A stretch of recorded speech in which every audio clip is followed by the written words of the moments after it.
Broadway fans know him as the star of the hit Broadway musical Natasha Pierre and the Great Comet of 1812. To music fans around the world, Josh Groban is the 4-time Grammy-nominated singer who sold over 22.5 million records in the U.S. alone. To me, Josh is the leader of the Find Your Light Foundation, which he created. He uses his voice and talent to support a number of causes, especially arts education. I'm proud to call him my friend, and I'm over the moon to have him here today. Josh, welcome to the Broadway Gives Back podcast.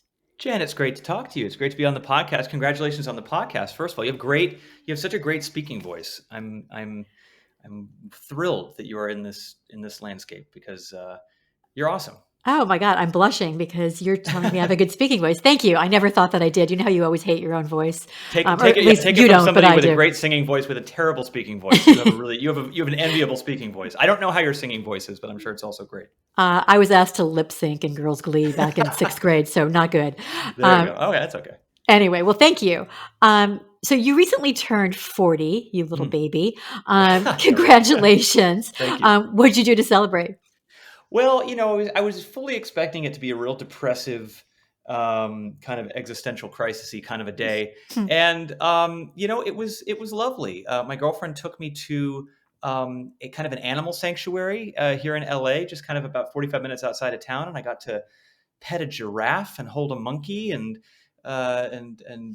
play with a pony. And it was a place that both kind of takes in rescue animals and then also kind of trains animals for commercials and TV and stuff. And so I met the Geico raccoon. There's all kinds of things. And so, I had a great time and then just, FaceTimed with my brother in New York because he and I share the same birthday, 4 years apart. I got a baby brother on my 4th birthday. So wow, this is one of our only birthdays we've been apart. So that was bittersweet, but he was there, and it was just, I'm very grateful that I was able to spend time with my parents, who both are now have had their 2nd vaccination, and so they felt safer for us to come over and have cake with them, which was, such a crazy thing. It feels very strange to be around them because for a year we've been conditioned to be apart, and so we're going to have to condition ourselves to feel okay being with each other again too. Right. Those hugs. I can't wait for that, but I'm also a little nervous for that, right? Exactly. But all in all, it was and then a lot of people sent in really lovely messages, and it was a very simple but very heartfelt birthday. I was very grateful. Oh, well, happy birthday. Thank you so much. Happy and healthy birthday. I guess that's what we need to say in 2021. Absolutely. 2021 is obviously a year for the history books on so many levels, but it marks the 20th anniversary of your first album. Gosh, where did time go? I know. And this past November, you released your 9th studio album, Harmony. And I just wondered, what did this album mean to you? And what did this collection of songs say to you? Like, what did you want to communicate with that? This was kind of a bucket list song album. I was about a 4th of the way through with the recording and a little bit more than that in the choosing process of the songs when we all went into lockdown. And so I didn't even know if this album would finish. I didn't know if we would ever get this album to come to fruition. Certainly not. I didn't know we'd be able to do it last year. But these are songs that, as a vocalist, you collect bucket list songs you've wanted to sing a long time, just waiting for the right life experience, right arrangement. That's a huge one, is getting the right arrangement. The unsung heroes of my world are the orchestrators and the arrangers who give you a template where you say, okay, I finally feel like I can do something with this as a singer, because this is an album of primarily classic songs. And there's always the nerves of, do I belong on this song? Does anybody care about the 500th version of this? And so part of the thing that gets you through that maze is getting a great arrangement, realizing that you can do something that both honors the original and gives you a fresh approach. So, and it was a lot of fan requests too. You tour as long as I've toured, and people write in saying, gosh, I would love to hear you sing this. Or they even yell out, whatever the equivalent of Freebird is in the audience. And you collect a kind of a list of those songs. And for a long time, you kind of say, oh, yeah, okay. And it got to the point where I said, I have a lot of those songs in my mental file cabinet. And so after touring for a year and a half on an album called Bridges, that was a very personal, very original music kind of an album, I said, okay, well, I'm going to take off that hat for a minute and I'm going to put on the interpretation hat. And I really want to dive into these songs, these melodies that feel timeless. Then, of course, you go into quarantine, the world changes. And the incredible thing was that these songs that I thought I was just singing because they feel relevant normally took on an entire new level of relevance and of meaning right now. Songs we weren't going to do suddenly became even more relevant. Songs we were going to do felt like, you know what, maybe I'll wait for another time to do this. So it was a great and challenging experience to finish Harmony, especially when you consider that all the musicians were around the world virtual. It was crazy. You even did a duet with our mutual friend, Sarah Bareilles. That's right. Yes. And she actually recorded this podcast last week Oh, with good. us. Yeah, it was great. And you two were my favorite Tony hosts of all time. We had so much fun. Thank you so much. Yeah, that was awesome.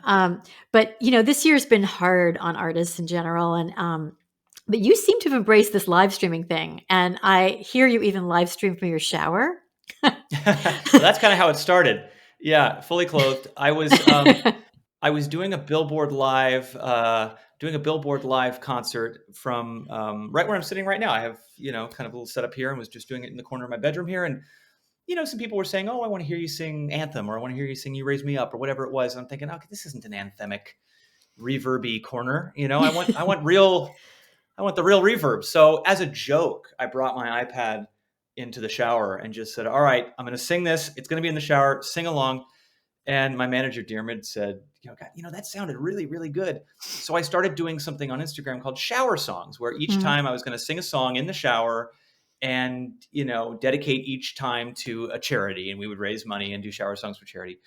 And, I'm always in my head. I'm always disorganized. I'm always writing and finding songs and stuff. But my manager is such the planner for me. And he's the one who kind of said, look, I think there's a way we can do this safely, put my band and crew to work, which was a huge initiative for us to make sure that we keep the circle of musical family behind the scenes employed and working, and also give the fans something that was a more than a level up from the corner of the bedroom and the shower, which was a lot of fun and was great. It was very kind of homespun, which was something that was unusual for me to do, but we tried it. We did one in June of last year, and we thought whoever signs in, great. 100 people watch, so be it.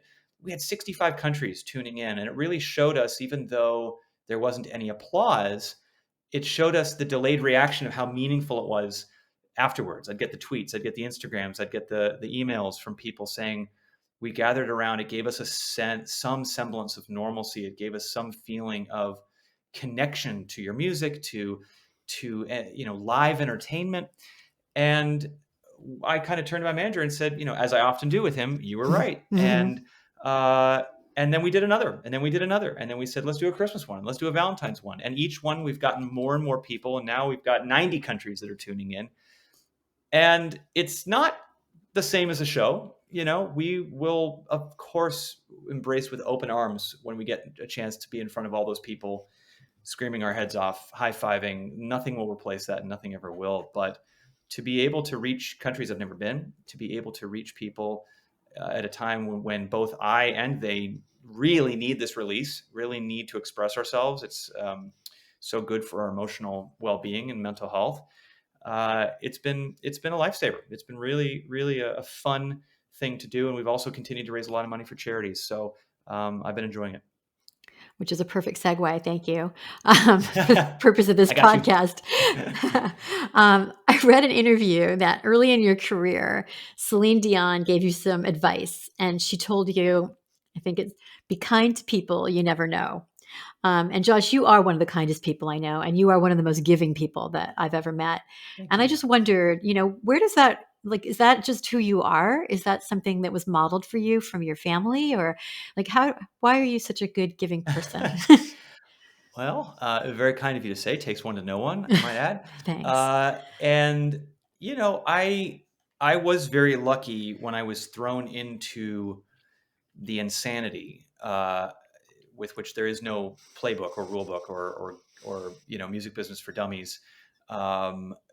other than the classic Donald Passman legal book, Music Business, everything you need to know about the music business, there really isn't a handbook for how to deal with the emotional impact of the pressure, the criticism, the praise.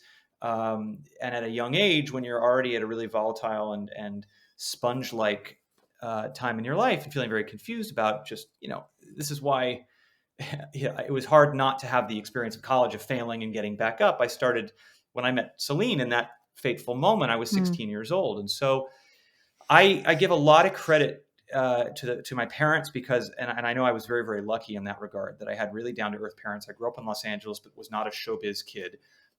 They knew that I had the bug for the arts and theater, but not in a I want to be famous kind of way, or we have to make our son a star. It was just, well, okay, we'll do the training, keep practicing, and you'll get what you get, and we'll be there to support you.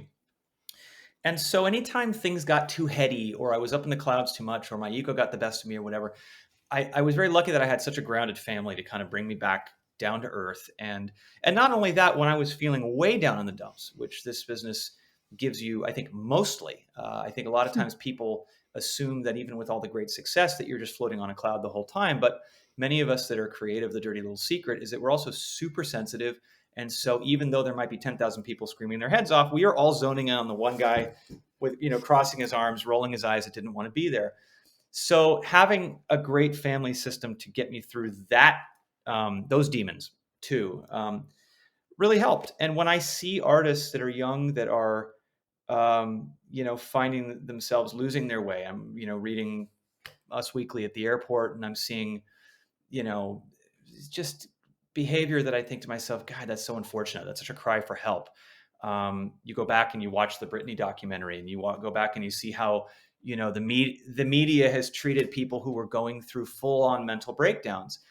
And you think about situations where maybe the family environment wasn't what it should have been, or the friends weren't the best friends they could have had, or the business didn't give them the tools to handle what I think the human condition is not really meant to handle. We're not really in our DNA meant to have that much of a microscope on us, and so a lot of bad habits can form.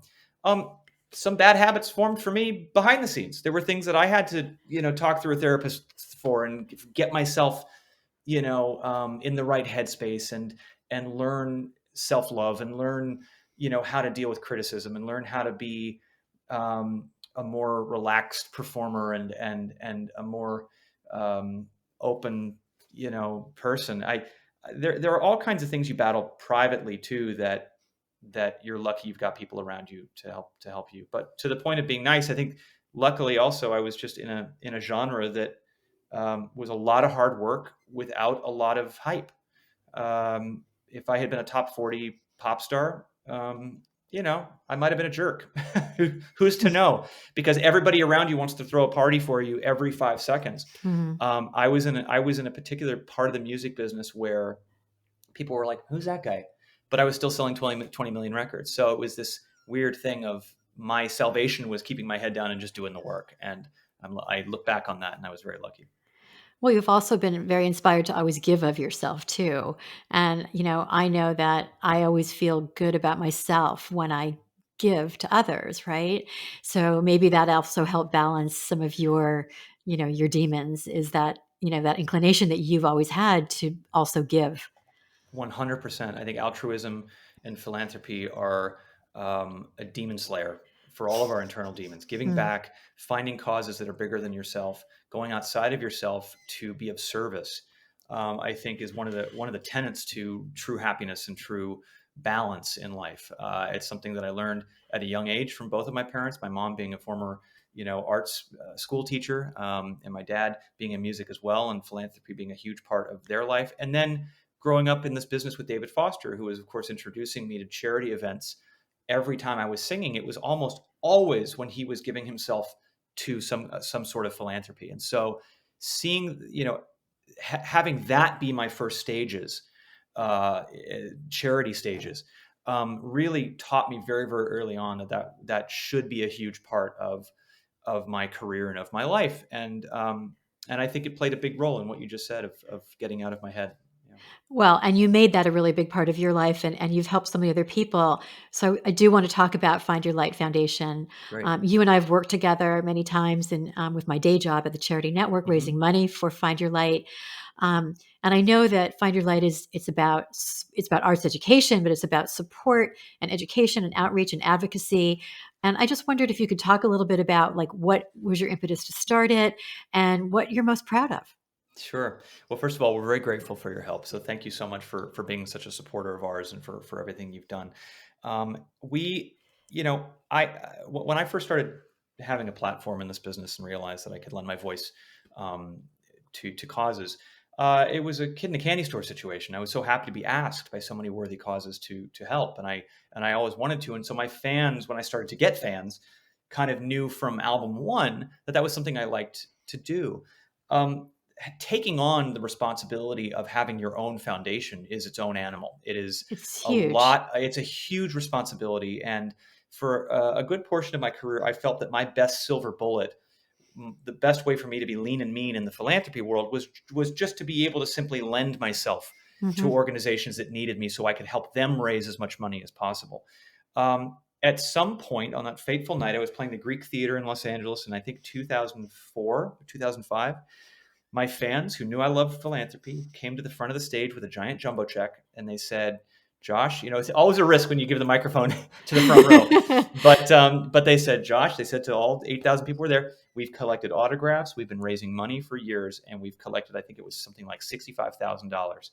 And they said, "We're giving you this check, and we want you at some point with it to start your own foundation, and you can decide when you want to do that."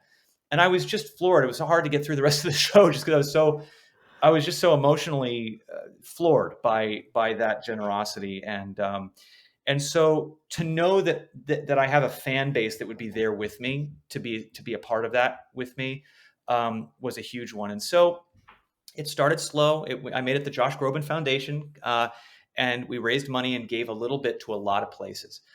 It wasn't until a group called Americans for the Arts, wonderful organization that is helping to secure funding both on a government level for the arts, jobs in the arts, both on stage and behind the scenes, and also to make sure that those artists and people within the arts world continue to be funded.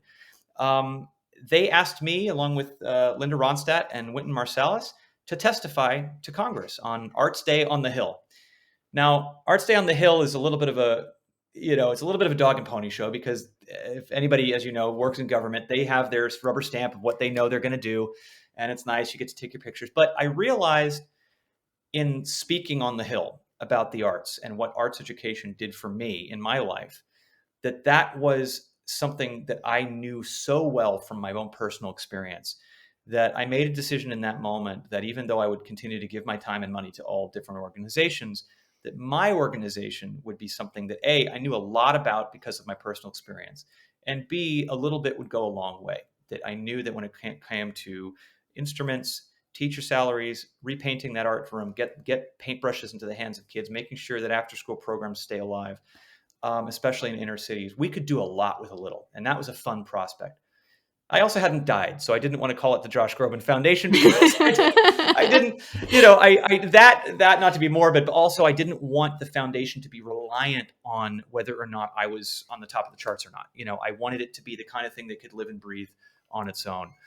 And so it became the Find Your Light Foundation. And it really is about making sure that young artists around the world get the opportunity to express themselves, to learn about the tools that the arts can give them in a curriculum, that give them those leadership skills, self-confidence, expression, empathy, and learn about themselves and learn about the world through the arts. We're not a talent search. When we find great talent, it's a wonderful bonus, but we're more about how the arts can benefit these young kids from a foundation level to make them just better, more well-rounded human beings. Hey there, so sorry for the interruption. This is Alan from the Broadway Podcast Network, and I'm here right now to tell you about BetterHelp.com. It's a safe, private, and confidential online environment that can match you with your own licensed therapist that you can start communicating with in under 24 hours. You can schedule weekly video or phone sessions, and there's no sitting in any annoying waiting room, which of course is especially necessary now in this time of social distancing. I want to point out that it is less expensive than traditional offline counseling, and financial aid is available to those who qualify. They can help with so many things, ranging from depression and grief to anger, self-esteem, LGBT matters, or even just sleeping. In fact, so many people have been using BetterHelp that they're actually recruiting additional counselors in all 50 states. If you've ever been on the fence about counseling or therapy, now is the time to start. As a listener of this podcast on the Broadway Podcast Network, you'll get 10% off your first month by visiting betterhelp.com/BPN. Join over 1 million people taking charge of their mental health. Again, that's BetterHelp, HELP.com/BPN.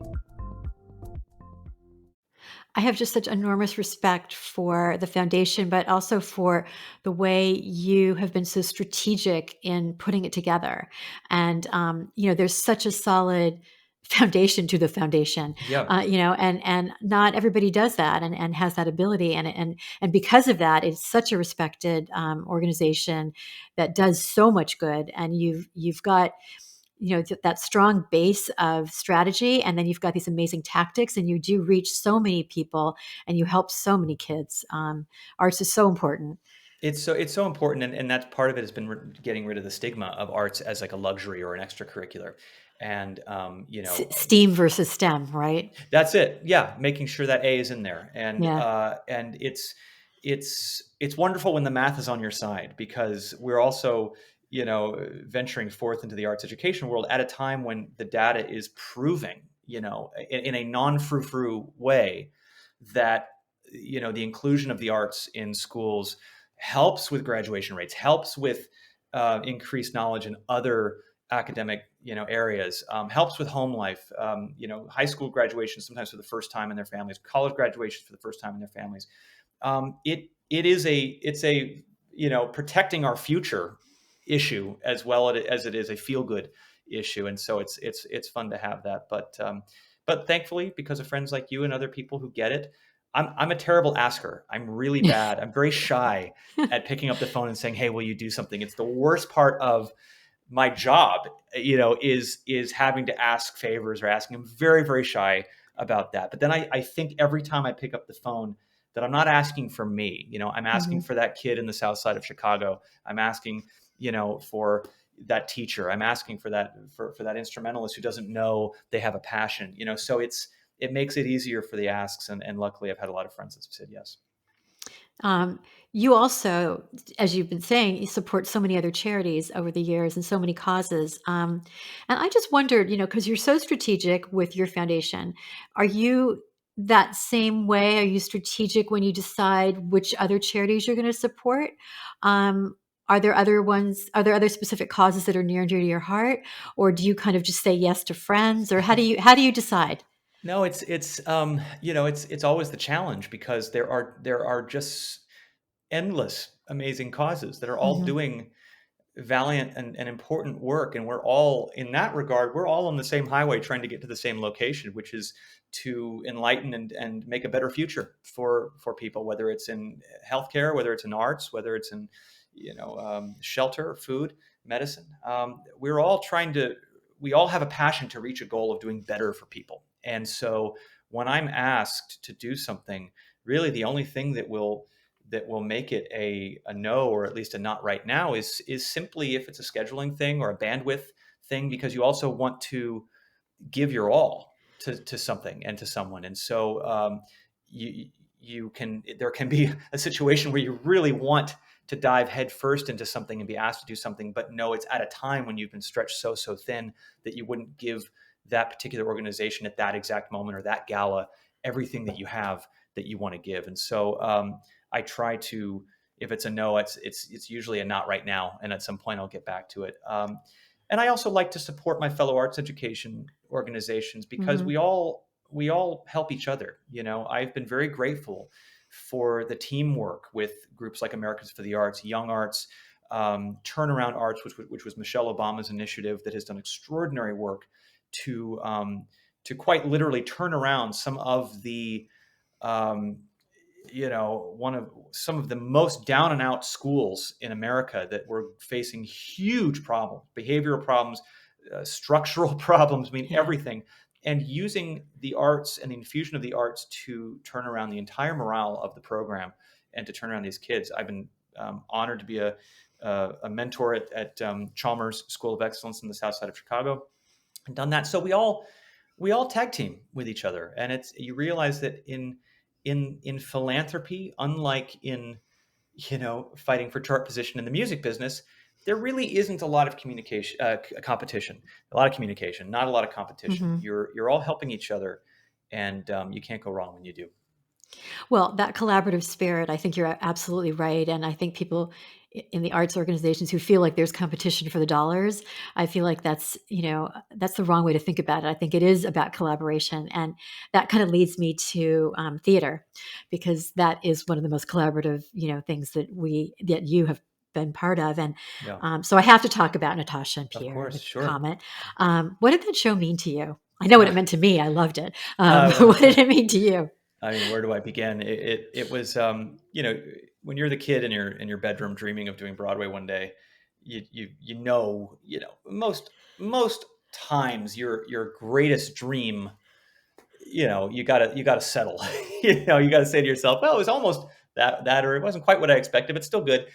To be a part of a show that had such a forward-thinking, innovative, inclusive team and cast that was challenging for me as a musician, as a singer, as an actor, and then also brought Broadway, I think, further along by its inventiveness and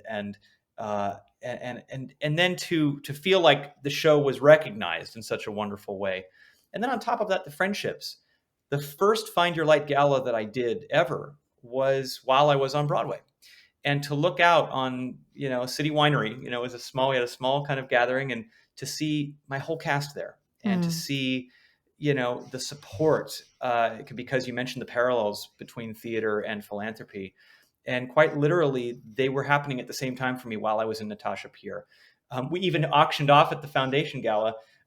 Hey, you can be in Natasha Pierre and the Great Comet, if you auction, we'll put you in the show, which was something nobody had ever done before. And I asked our producers, can I do this legally? Can we get away with this? They said, yeah, we'll figure out a way. So somebody auctioned, that gave a huge amount of money to the kids, and we dressed them up in a costume. And during one of the big party dance scenes, they got to dance across the stage with the cast, and nobody in the audience knew, but for them it was, the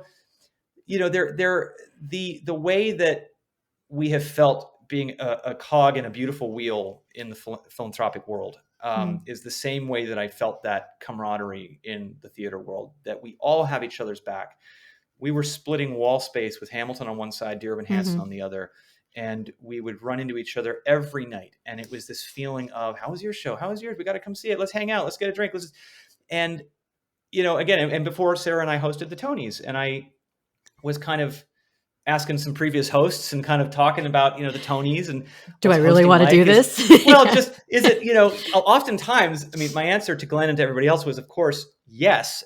But you also know that sometimes a host position, you got to be a little bit of a glutton for punishment. And so I wanted to ask some advice, and the overriding feeling that I got from previous hosts about the Tonys, and it relates to this conversation, is that everybody in that audience supports each other and has wanted this since they were a kid. There isn't a lot of accidentally falling up in the theatrical world. It's hard work, it's blood, sweat, and tears, it's community, it's selflessness.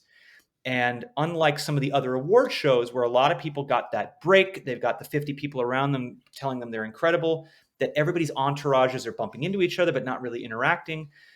There is a loneliness to the music business that I've experienced full on. And then when I go to a place like the Grammys, it's 15,000 lonely people. And in theater, there is a family, and you're all rooting for each other. We're given a standing ovation for whoever wins. And so to have that theater experience alongside the philanthropy experience was just, that childhood dream just could not have been any better. And when it comes to childhood dreams, I want to talk about Freestyle Love Supreme. Oh, yeah. So we're actually recording this podcast with them next week. Great. So Chris Jackson his name is C Jack, and Lynn is Lin Man. Anthony is Two Tone, and Chris is Shockwave. So I wondered, first of all, what is your FLS name going to be, and how did that come to be? Oh man, I would say it's probably a toss-up between J. Grow and Sarah Silverman calls me Grobes, so maybe Grobes, maybe with a Z at the end. Right. But I loved being on that show. They invited me back when we were all still in New York and doing shows, and I forgot who it was. I think it was Tommy Kail said, "Hey," because I went to the premiere, the opening night of that show, and just I saw you there. I saw you there, of course, and was talking to them, and they said, "Hey, if you ever want to come on and do it." Now, I took improv classes when I was younger, but that kind of thing absolutely terrifies me because that is such a sport. Those are the LeBron James and Tiger Woods and Lance Armstrong, except they're not cheating. Their mental capacity, their muscle to do that is something that I've always been in awe of. But in the spirit of wanting to scare myself, I said, okay, yes, I'll do it. And it was the most fun night. It's like improvising on that level with those kinds of people is like walking on air. It's the coolest feeling in the world. And when you get the audience on your side. So I had a blast, and I was very grateful to be a part of their world for a minute. Talking about New York, you were on Watch What Happens Live, and you said to Andy that you wanted to be in a Sondheim musical. And just following up on our conversation about theater, what are and we know your starring role in Fiddler on the Roof when you were how old? 16, 17? Yeah, 17, yeah. So I just wondered if there were other roles that you've kind of like, oh yeah, I really want to do that. Well, the thing I loved about Sondheim's work, even from a young age, was just how smart it was, how beautiful the melodies were that just touched my soul. And also just how little dancing was required. as a double threat, not a triple threat. Luckily, in Great Comet, I didn't have to pretend to be a really clumsy dancer. That was something that came naturally both to Pierre and to me.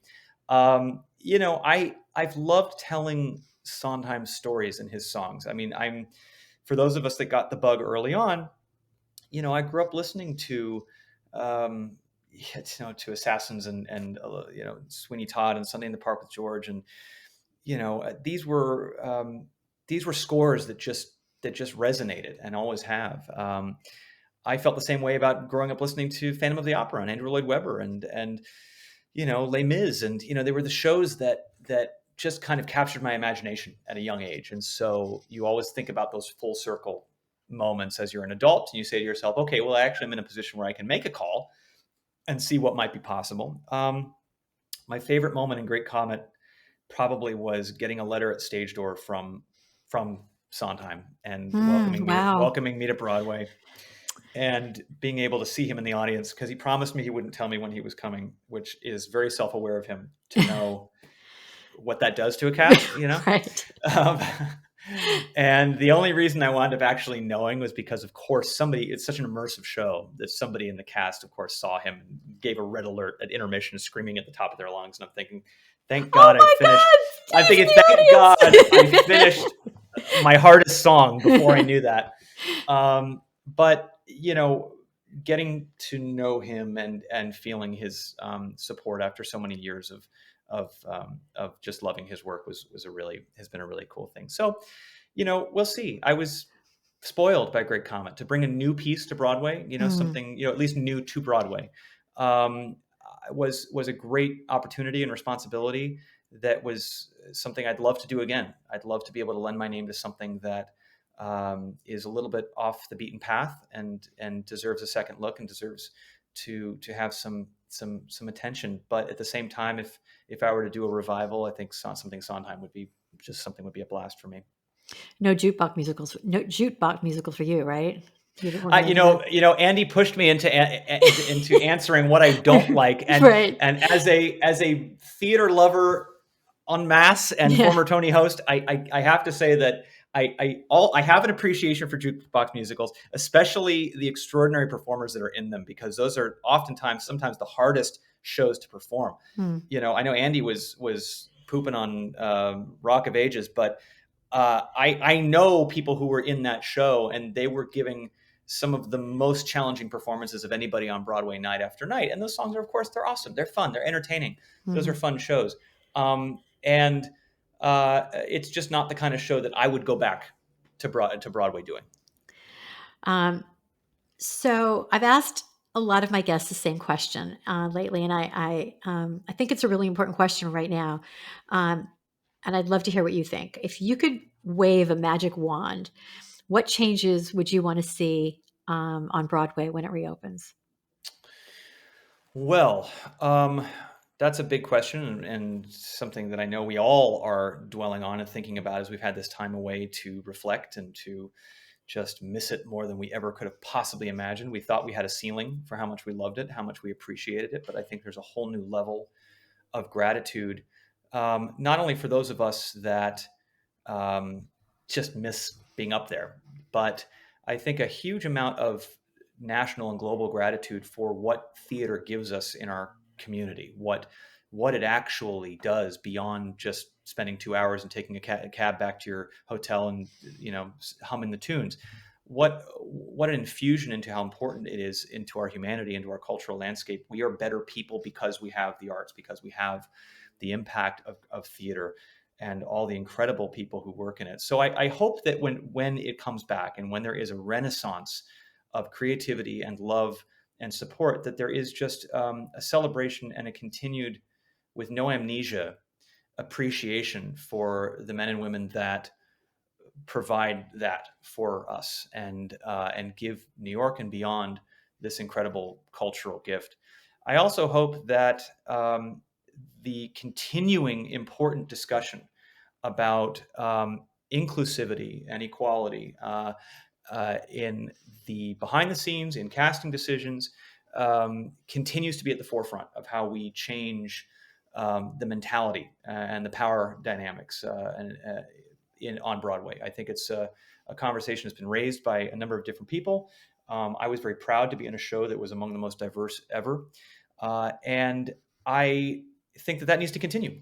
And I think that conversation needs to continue. And I think that it will only make Broadway even more vibrant, more powerful. And I look forward to being part of it. It's something that is going to be an amazing and emotional feeling to welcome audiences, because those seats are close. And if there was ever a situation where the closeness, the intimacy, and what we love about sharing the air of a magic theatrical space, that's why we love it, is because we are all sharing the molecules of what we're creating in that world. When you have a pandemic, that is not a space people can enjoy. And so, I can't wait until we can all share our molecules again. I couldn't have said it better. Thank you so much for sharing your molecules here with us today. I'm beaming my virtual molecules to you, you, Jan and Glenn, and everybody. Thank you for the amazing work you do, and for allowing me to be a partner in that work, and for the great chat. It was a great chat, and I look forward to the next steps on Find Your Light and how we can do some more good together. Thank you. Me too. Sending you a high five. Right back at you. Thanks, Jan. Thanks for listening to this episode of Broadway Gives Back. Broadway Gives Back is part of the Broadway Podcast Network, produced by Dori Bernstein and Alan Seals, with Brittany Bigelow, and music by Eric Becker at Broderick Street Music. Special thanks to my producing partner, writer, and friend, Jim Lochner, and to Katie and Yo at BPN, Julian Hills from the Bulldog Agency, the Charity Network, and to my fiance, Glenn Weiss, who is always my consultant. If you like what you hear, don't forget to subscribe and rate this podcast wherever you stream your podcasts. You can also follow Broadway Gives Back on Facebook and Instagram at Broadway Gives Back Podcast, and on Twitter at Broadway Gives. To learn more, visit bpn.fm/Broadway Gives Back.